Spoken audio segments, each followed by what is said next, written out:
A Módulo FM apresenta Mente Aberta. Mente Aberta. Um programa de bate-papo e muita informação. Oferecimento: Andap Autopeças, Unicep, Rações Saborosa e Sicredi, a primeira instituição financeira cooperativa do Brasil.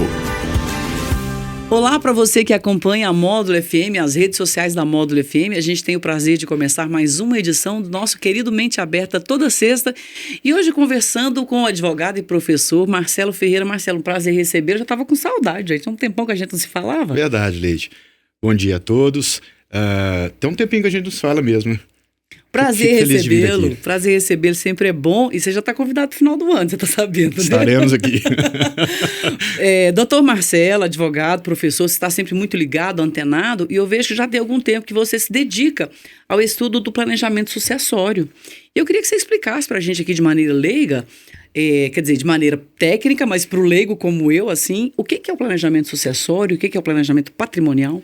Leide, planejamento patrimonial e sucessório é uma ferramenta que a gente tem no direito, nas ciências contábeis e na economia também, pelo qual o patrimonialista, aquela pessoa que tem o patrimônio e pretende organizar seus bens para que eles permaneçam, né, dentro da sua organização de negócios, ou até não só de negócios, que seja um proprietário de bens de aluguel, e que ele deseja que aqueles bens sejam preservados, sejam protegidos para que sirva às futuras gerações. Então ele monta um plano, é como se fosse um plano de negócios, desenha uma estrutura jurídico-contábil para esses bens, para que ele possa, né, garantir que esses bens não sejam afetados por execuções, por ações contra a atividade empresarial dele, por exemplo, e que esses bens, num futuro, sejam definida a sucessão deles para quem ele deseja e na forma que ele deseja. Então, ele monta uma estrutura para dizer, olha, o meu patrimônio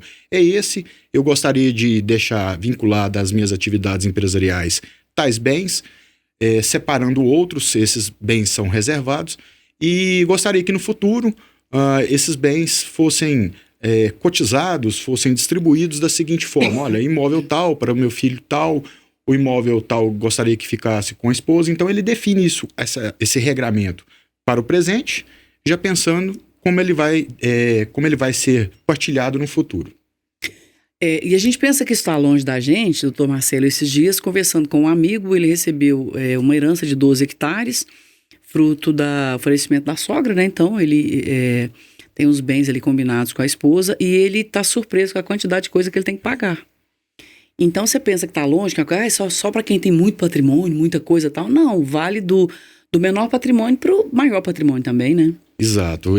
O planejamento patrimonial não está ligado à dimensão do patrimônio e sim às relações, né? Porque às vezes o patrimônio é pequeno, mas existem várias relações. Tem 2 casamentos, tem filhos do primeiro, tem filhos do segundo casamento, tem bens que são comunicados entre os cônjuges, outros não. Então, a primeira situação é organizar o patrimônio e definir as classes patrimoniais e aquilo que se deseja. Uma grande vantagem, né, e que isso aí afeta e todo mundo fala sobre isso, é a tributação. Na morte, né, nós temos 5% do ITCD, mais os custos operacionais de um possível inventário, vai para algo em torno de 7%, 8%. Existe também a questão do ganho de capital. Trazer o valor do imóvel, que era o valor histórico no passado, quando ele foi adquirido, para o valor presente. Gera um imposto de renda com altas alíquotas, né, de 17% sobre o valor daquele ganho de capital. Então, isso tudo vai onerando a transmissão dos pais para os filhos ou para os netos. E o planejamento, ele tem essa função de organizar antes.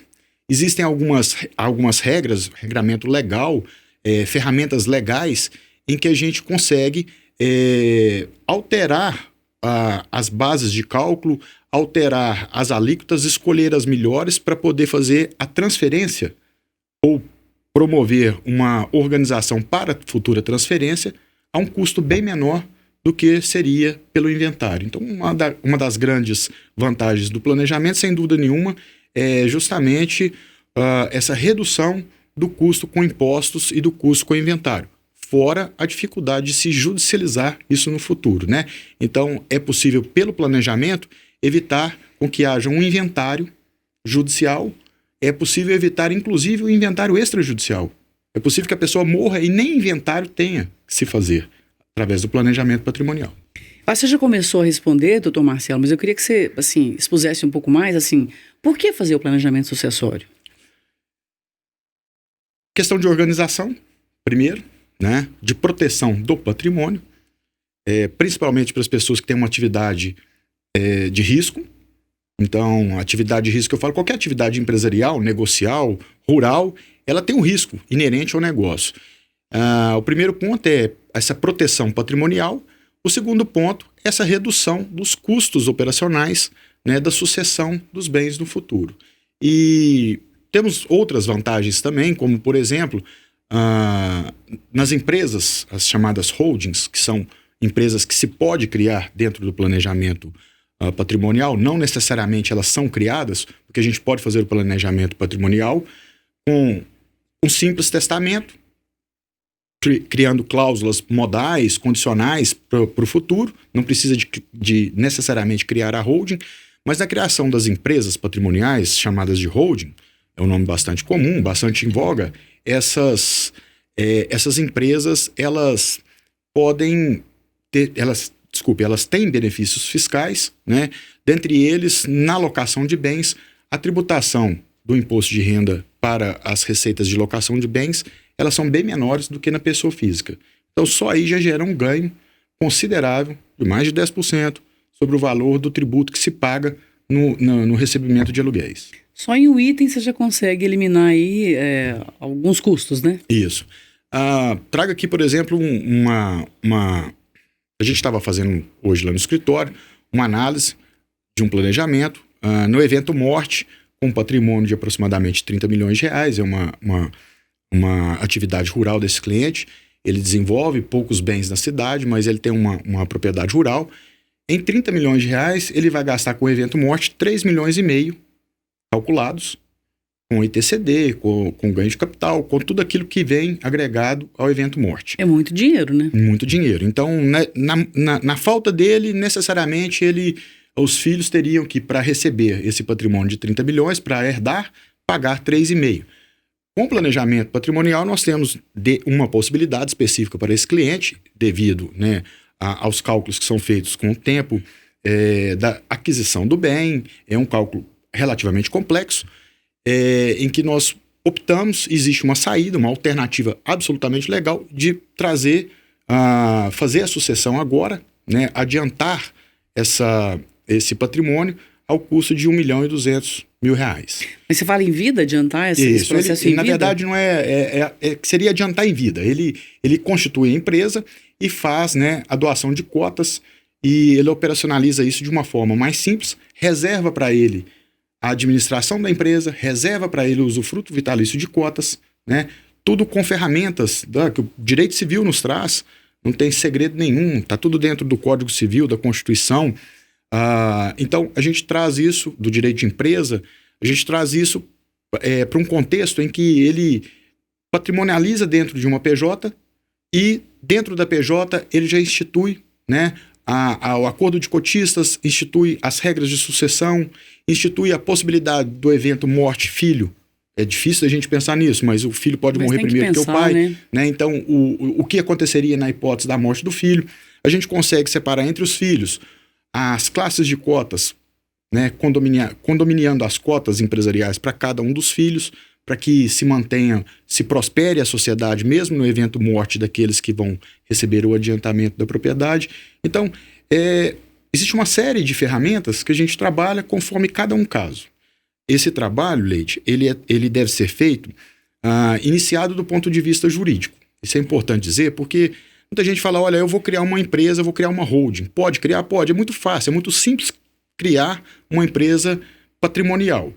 A grande sacada aí para ter sucesso nessa garantia dessa operação é fazer o estudo jurídico daquilo que deseja, daquilo que é a realidade do patrimonialista, daquilo que é a realidade de vida dos filhos, e não simplesmente criar uma empresa e trazer o patrimônio todo para dentro dela.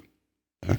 Então, a gente tem um exemplo de, talvez, eu não quero fazer pré-julgamento, porque eu não conheço o caso, mas aquela doação feita pelo Zagallo, que foi uma doação feita da parte que ele tinha disponível, da legítima dele, na sua integralidade, para apenas um filho, o filho que cuidou 50% dele. 50% que ele podia Isso. dispor, né? Teoricamente, ele poderia ter feito. Só que ele fez anteriormente. Fez testamento, né? Ele fez um testamento doando 50% apenas para um filho. Esse filho receberia, salvo engano, 50% mais 16% junto com os demais. Só que existia no pré-doação, no pré-testamento dele, na antecedência do testamento, existia uma série de doações, que a gente chama de inoficiosas, de doações de adiantamentos de valores para esse filho. Então ele doou 50% daquilo que existisse ao tempo da morte, mas ele já tinha doado muito mais do que 50% E antes. os outros filhos estão questionando isso. Irão questionar com uma probabilidade de êxito se isso de fato ocorreu. Então faltou o planejamento, porque no planejamento, holding às vezes traz a ideia, o planejamento sucessório traz a ideia para o leigo de ilegalidade. E o planejamento é o contrário, é trazer para dentro da absoluta legalidade aquilo que se busca, né, na organização do patrimônio. Então, se tivesse sido traçado de uma forma mais juridicamente correta, muito provavelmente não teria esse questionamento judicial. O objetivo do advogado que faz esse trabalho é justamente garantir para o cliente que no momento que ele realizar esse trabalho, ele vai dar uma garantia de que pós-morte o patrimonialista vai descansar em paz e que aquilo que ele projetou para o futuro vai de fato acontecer para os seus herdeiros e para o seu patrimônio. E para a família ficar pacificada também, né? Exatamente. Eu quero te pedir um rápido intervalinho aqui para a gente falar sobre isso, e eu queria que você faça um pouco mais de holding no próximo bloco, se holding é sinônimo de planejamento sucessório, você esclarecer um pouco mais isso, e também falar na sua experiência como advogado, nessa pacificação que esse planejamento às claras, sucessório, é feito pelas empresas, famílias, para que depois não tenha a guerra que a gente está acostumado a ver, né? A gente volta em um minuto. Mente aberta. Mente aberta. Olá, voltamos com o nosso Mente Aberta, hoje tendo o prazer de receber o advogado e professor Marcelo Ferreira, que está falando sobre planejamento familiar, sucessório, patrimonial, enfim. Mas a função, o objetivo é o mesmo. Doutor Marcelo, a questão do planejamento, assim, eu queria que você falasse um pouco mais de holding. É sinônimo? Como é que a holding se encaixa dentro do planejamento sucessório? A holding é uma das ferramentas que nós utilizamos para fazer o planejamento patrimonial e sucessório. Nós temos o próprio inventário, ele pode ser planejado como forma de sucessão patrimonial natural. Não quer dizer que o inventário não deva ser utilizado. Por exemplo, a gente pode utilizar o inventário com a instituição de recursos através do VGBL ou de um seguro. Para as pessoas jovens, ao invés de pegar o patrimônio e fazer esse adiantamento para os filhos, ainda, né, numa idade em que é possível acontecer o divórcio. Eles não têm tanta maturidade. Não tem tanta talvez, maturidade, né? Mas tem um patrimônio considerável. Nós podemos instituir o VGBL como uma forma de planejamento. O VGBL é uma aplicação financeira com natureza de seguro. O dinheiro colocado a título de VGBL, né, ou através de um seguro de vida com valor considerável, por exemplo, nós calculamos o possível valor do custo de inventário hoje e faz um seguro que a família receberá no evento morte o determinado valor que será necessário bastante para cobrir os custos de um inventário. Então, nós já desenhamos o inventário fazendo uma reserva financeira de um dinheiro que não vai entrar dentro do inventário, porque o VGBL, ele não passa dentro do inventário. A família, os beneficiários, recebem o dinheiro automaticamente. Basta, com o evento morte, comprovar a morte e comprovar a condição de beneficiário perante o banco. Fica livre de impostos? Livre de impostos, livre de procedimentos extrajudiciais e judiciais. Então, o uso do VGBL, que é uma ferramenta bancária, da administração contábeis, financeira, é trazido para dentro do direito e utilizada para poder planejar que no futuro, quando vier a faltar, né, dentro das definições que forem dadas pelo patrimonialista, aquele que vai deixar os bens, seja organizado então. Ele pode deixar um testamento, indicando a quem ele quer que sejam contemplados os bens, por exemplo, o bem tal para o filho tal, ou outro bem para uma filha, esse bem será gravado com uma cláusula condicional de que ele não pode ser vendido 5 anos após a morte, ou que ele servirá para o pagamento de determinadas obrigações. Então ele pode condicionar, ele pode colocar proteger, né? Condições e modalidades diferentes para que aquilo que ele planeja seja cumprido. A holding é uma ferramenta mais sofisticada um pouco, porque ela envolve a criação de uma empresa de patrimônio, uma empresa específica, para trazer esses bens e para servir a esse desejo do patrimonialista. Ela é mais sofisticada porque ela envolve um trabalho continuado. Então, se cria a empresa, integralizam-se os bens e há uma gestão. A vantagem da holding é que dentro da empresa você passa a administrá-la com regras mais claras. Então você pode fazer um acordo de cotistas, não que não possa sem a empresa, mas você traz o acordo de cotista, traz todo o direito empresarial para a gestão dos bens, o que torna mais profissional, o que torna mais seguro, inclusive do ponto de vista daquele que atua com atividade empresarial, com atividade rural, ambas, né, que podem trazer riscos para o patrimônio.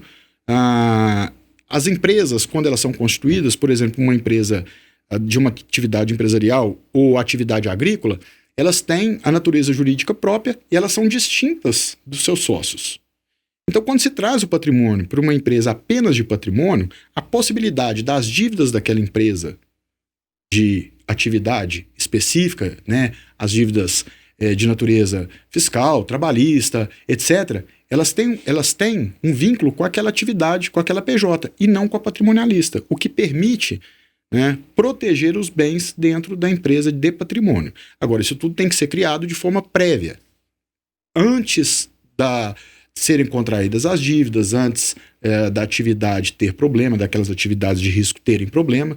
Então, a ideia do planejamento é justamente trazer ferramentas legais prévias para que o patrimonialista, para que o dono, né, daquilo que é construído, ele se proteja presente e futuramente com relação ao seu patrimônio. Tem um volume de patrimônio, pela sua experiência como advogado, tem um volume de patrimônio que permite uma holding, assim, a partir de quantos ou não? Isso não influencia? Leide, depende muito. Não é só pelo valor do patrimônio. Existem empresas pequenas, existem empresas muito grandes. O que depende é a relação e a complexidade da relação do patrimonialista com as atividades de risco, da relação do patrimonialista com os seus sucessores, né? Então, suponhamos um pai que tem lá 3, 4 imóveis e tem 2, 3 filhos de um casamento, de outro, e tem uma atividade intensa, ele tem um risco alto, um risco de discussão alto. Por quê? Porque existem 2 núcleos familiares, né? Existem atividades de risco, então não se sabe o futuro. Então é interessante que ele defina essa regra. Então ele institua essa empresa de patrimônio. Agora, quanto maior for o patrimônio, evidentemente maior será o ganho tributário em relação à constituição da holding. Para nós, os imóveis aqui em Patrocínio, eles têm um valor agregado muito alto, né? Uma região muito rica, e a Secretaria de Fazenda do Estado de Minas Gerais, a tributação que ela dá aos imóveis é uma tributação muito próxima do valor venal, do valor real. Então, só esse fato de o órgão fiscalizador, o fisco, trazer a pauta para um valor muito próximo do real, antigamente não, antigamente o valor era lá embaixo, pagava o imposto muito barato, hoje é muito próximo. Era uma peça de ficção, né? Era uma peça de ficção. A prefeitura também tem uma pauta muito próxima do valor real. Então, os órgãos fiscalizadores, eles têm cada dia mais trazido o valor dos bens para o valor próximo do venal, com a intenção, evidentemente, de fazer uma arrecadação melhor de tributos, né? E essa tendência de aumentar. Porque com a reforma tributária, com o PL da reforma tributária aprovado, nós temos aí esse ano de 2024 como um ano sabático para os estados fazerem a correção da alíquota do ITCD, que é o Imposto sobre Morte e o Imposto sobre Doações. Em Minas nós temos um imposto de 5%, tabela fixa com uma possibilidade de desconto se pago com antecedência de 90 dias do evento morte. No estado de São Paulo esse imposto é de 4%. No Amazonas, esse imposto é de 2% ainda. Então, no Amazonas, é possível fazer o planejamento colocando o domicílio fiscal no Amazonas. Mas a reforma tributária trouxe uma alíquota de 8%, né? A reforma tributária ela trouxe uma alíquota de 4% a 8%, que será progressiva, os estados poderão aplicar ela progressivamente. Evidente que o estado de Minas não vai deixar essa alíquota em 5%. Ele vai permitir essa progressividade. E a progressividade está para grandes fortunas, entre grandes valores. mas isso não vai me afetar porque o meu patrimônio é baixo. Bom, olha, falam-se em valores de pauta, entre aspas, para essa tributação, tem comentários de especialistas, eles acham que será em torno, a partir de 3 milhões de reais, será o valor da progressividade. Se nós formos pensar hoje, um imóvel urbano em patrocínio e mais um imóvel comercial já daria esse valor facilmente. Não, né? E você está falando, Marcelo, eu estou lembrando, desculpa se só te interromper, mas eu vi um processo, a mãe faleceu, era viúva já em 2014, e ela deixou um lote, a família gastou 25 mil reais com inventário, com tudo. Ou seja, a família ficou assustada na época, né? Eu os conheço pelo alto valor. Se houvesse conhecimento, como você está expondo aqui, talvez esse valor poderia ter sido mitigado, né? Exato. Tenho certeza que qualquer valor para o inventário, ele teria antes a possibilidade de ser corrigido. Sim, sim. Então, ser adequado, planejado. E o que está saindo aí, que a gente estava comentando, ter saído matéria no Valor Econômico, de estar se publicando muito sobre o planejamento nesse ano, é porque a partir de 2025, acredita-se que os estados, esse ano é um ano eleitoral, muito provavelmente eles vão deixar isso para pós-eleições, mas haverá uma correção das leis que regulamentam o ITCD nos estados. Com essa correção, a partir do ano que vem, 90 dias contados da data de entrada em vigor, porque tem um período, né, da vigência da lei tributária, da lei que altera tributos, de um ano para o outro, e mais 90 dias. Então, a partir do ano que vem, é quase que certo que nós teremos essa alteração, né, no estado de Minas e nos demais estados. Esse imposto da morte ou imposto da doação, ele é estadual. E a partir do ano que vem, com essa alteração, mais as alterações de base de cálculo, nós teremos, evidentemente, um planejamento patrimonial mais caro do que é hoje. Não quer dizer que você não vai poder planejar a partir do ano que vem, vai, mas o custo será efetivamente maior, com a probabilidade, no nosso caso, de passar de 5 para 8.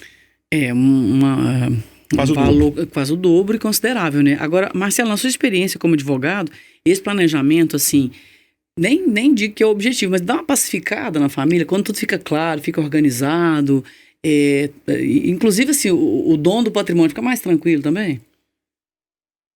Se a regra do jogo é instituída antes, o jogo permite o desenvolvimento mais justo, mais correto. A atuação dos jogadores, ela é mais fácil, porque ele já sabe o limite dele, o que ele pode fazer, o que ele não pode fazer. O planejamento patrimonial, ele tem uma figura que a gente trabalha com ela, que é o acordo de cotistas. Esse acordo de cotistas é uma peça substancial, principalmente para a família que tem lá as suas pequenas divergências, aquela família italiana, né? Briga muito, fala muito, mas ao mesmo tempo está todo mundo junto. O acordo de sócios, ele é elaborado pelos próprios sócios, que definem as próprias regras para eles mesmos. A partir do momento que ele é definido e é colocado no papel, ele cria um efeito moral, psicológico nas pessoas, que existe uma regra clara, definida para todos. E aí, quando um ou outro conversa na possibilidade de algo, olha, eu estou pensando em fazer isso, eles já automaticamente pensam, o acordo nos permite? Se eu for adiantar, se eu for receber antes, se eu tiver uma participação menor ou maior do que o meu irmão, eu trabalho na fazenda, meu irmão está estudando, né? Eu estou dando aqui o meu suor para aumentar o patrimônio comum nosso, meu irmão ainda está estudando. Todas essas regras podem ser definidas. Retirada, aquisição de bens comuns pelos filhos que estão trabalhando, pelos que não estão. Como é que será feita na ocasião da morte a possível venda entre eles de cotas, a transmissão de cotas? Pode vender para um de fora, não pode vender. Então tudo isso é estipulado, é instituído como regra prévia para os acontecimentos futuros, o que traz uma enorme segurança para a família. E muitas vezes isso pacifica aquelas picuinhas, aquelas brigas criadas por alguém que é mais cabeça quente, e justamente esse cabeça quente, o que incomoda ele é a falta de ter regras. Uma regra para o jogo. É a insegurança daquilo que está por vir. Então aquela insegurança dele, aquela incerteza sobre o que acontecerá, ela é resolvida com um acordo de sócio, e aí pacifica a família, sim, com certeza. Marcelo, então, fica um grande alerta, então, para as pessoas se organizarem agora em 2024 e 2025 pode haver mudanças. Isso. É o momento de fazer os cálculos. Faz uma análise prévia. Tem viabilidade? Tem necessidade? Né? Porque nem tudo tem necessidade. Às vezes, o cliente nos consulta e fala, Marcelo, eu queria fazer uma hold. Fala, olha, não tem necessidade no seu caso. Né? Você é muito jovem, então situação X, você vai vender, comprar esse patrimônio, está declarado com valores que você pode trazer a valor presente, porque foram recebidos através de inventário, vieram com valor bom.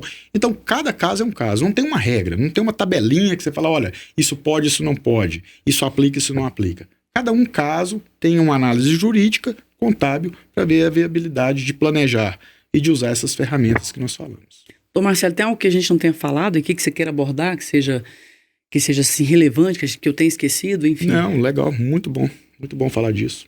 E o microfone fica aberto para suas considerações e fazer aquele alerta mesmo para a pessoa que tem um patrimônio pequeno, médio, mediano e tal, mas informação não quer demais, né? É uma informação pertinente. Se vocês pesquisarem, verão que esse assunto a partir de agora ele vai ser bem mais comentado, justamente por conta dessa questão do aumento do tributo, do aumento do custo do planejamento patrimonial. E aí vale a dica, eu acho que tem que procurar o advogado que trabalha nessa área, que tenha a especialidade com isso, fazer uma consulta prévia sobre esse planejamento. Ela tem um valor mínimo para se pensar no que fazer, né? Então, pense, analise a situação e, se for a intenção de fazer, que aproveite esse ano, que não deixe, né?